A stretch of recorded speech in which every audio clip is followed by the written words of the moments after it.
जदयू की प्रदेश और राष्ट्रीय कार्यकारिणी की 2 दिन की बैठक का लबोलुआज यही है कि विपक्ष को एकजुट करने की रणनीति और केंद्र सरकार के खिलाफ मुद्दे क्या होंगे, इसके प्रारूप पर मंथन हुआ। जदयू ने यह भी साफ किया कि नीतीश कुमार प्रधानमंत्री के दावेदार नहीं हैं, ताकि किसी को यह भ्रम ना रहे कि जदयू नीतीश कुमार को प्रधानमंत्री बनाने के लिए विपक्ष को एकजुट कर रहा है।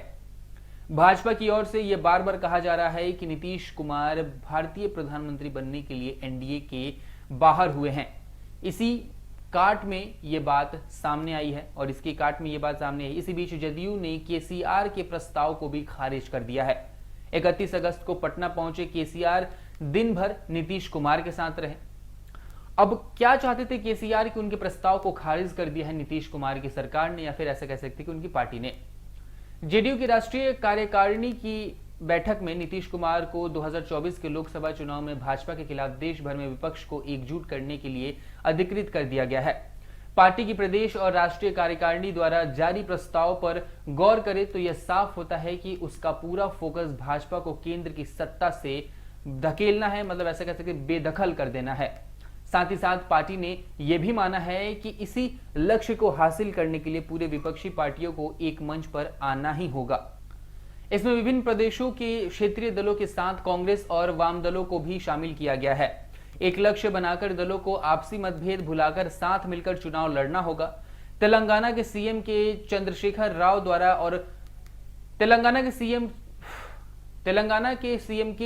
राव द्वारा गैर भाजपा और गैर कांग्रेस गठबंधन के प्रस्ताव को जेडीयू ने खारिज कर दिया है।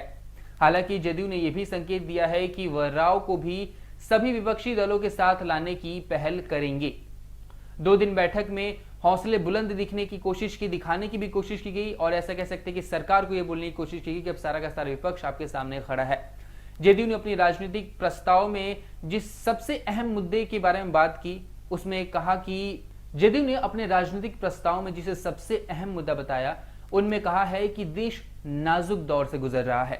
देश में आपातकाल जैसी स्थिति बनी हुई है। विपक्ष की आवाज को बंद करने के लिए केंद्र सरकार सीबीआई और ईडी जैसे केंद्रीय जांच एजेंसियों का इस्तेमाल हथियार के रूप में कर रही है। महंगाई और बेरोजगारी चरम पर है। किसानों के हित को अनदेखा किया जा रहा है। देश में तनाव पैदा किया जा रहा है। हालांकि नीतीश कुमार विपक्षी एकजुट के अभियान में सोमवार को ही दिल्ली जाने वाले हैं, लेकिन सूत्रों का कहना है कि वे पूरे देश का भ्रमण करेंगे। बहरहाल जदयू ने अपने 2 दिन की बैठक में यह दिखाने की कोशिश की है कि उसके हौसले बुलंद है। वो हर बार जोरदार पलटवार करेगा और अपना तेवर दिखाने वाला है। अब देखने वाली बात यह होगी कि क्या सच में नीतीश कुमार पूरे देश का भ्रमण करेंगे, किसके खिलाफ? केंद्र सरकार के खिलाफ और भारतीय जनता पार्टी के खिलाफ।